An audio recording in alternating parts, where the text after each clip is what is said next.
पंडित जगदीश मिश्र गणेश मंदिर पूजारी ये शिखरचंडी मंदिर में अवस्थित था पार्श्व मंदिर गणेश मंदिर ये मु एवं मो सान भाई विगत 7-8 वर्ष है पूजा कर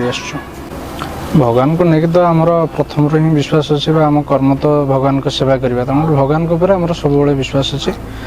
अन्य क्षेत्र में भी आमर जहाँ भी सुविधा असुविधा अन्य कौन व्यक्ति मान भी सुविधा असुविधा होती आम रियलाइज करूँ कि नहीं भगवान आशीर्वाद और विश्वास जो भी आम बहुत सुविधा असुविधा मुक्ति पाइचु 3-4 थर एमती समस्या आसी जो समस्या किसी समाधान न पाई शेष मुहूर्त में हाथ टेकी देते कि जहाँ हम से भगवान ही देखी ने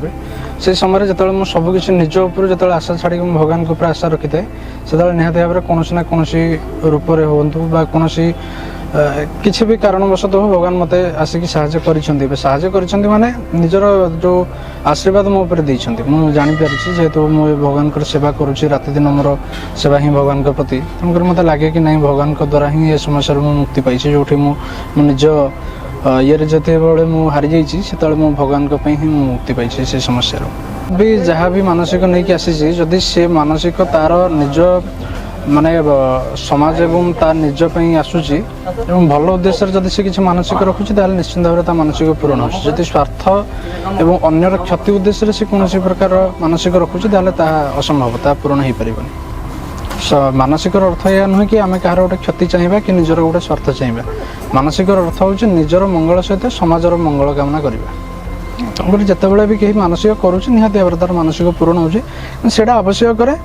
माने निजर कौ चिंताधारा रखिक जड़े व्यक्ति मानसिक करुँचा निज उपर निर्भर करे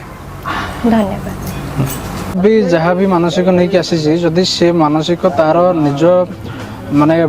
समाज एवं तार निज आसूची एवं भल उद्देश्य जदि से किसी मानसिक रखुची निश्चित भाव में मानसिक पूरण होती स्वार्थ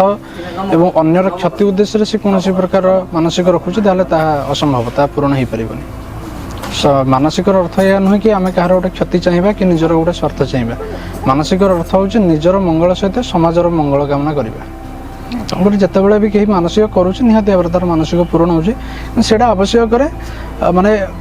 निजर कौ चिंताधारा रखिक जड़े व्यक्ति मानसिक करुँचा निज उपर निर्भर करे धन्यवाद भी जहाँ भी मानसिक नहीं कि आसी जदि से मानसिक तार निज माने समाज एवं तार निज आसूची एवं भल उद्देश्य जदि से किसी मानसिक रखुची निश्चित भाव में मानसिक पूरण होती स्वार्थ एवं अन्यर क्षति उद्देश्य से कौन प्रकार मानसिक रखुची असंभव ता पूरण हो पार मानसिक अर्थ यह नुहे कि आम कहार गोटे क्षति चाहिए कि निजर गोटे स्वार्थ चाहिए मानसिक अर्थ हूँ निजर मंगल सहित समाजर मंगल कामना करवा तेणुकर जितेबाला भी कहीं मानसिक करुँच निहाती भाव तार मानसिक पूरण होटा आवश्यक माने निजर कौ चिंताधारा रखिक जड़े व्यक्ति मानसिक करुँचा निज उपर निर्भर करे धन्यवाद।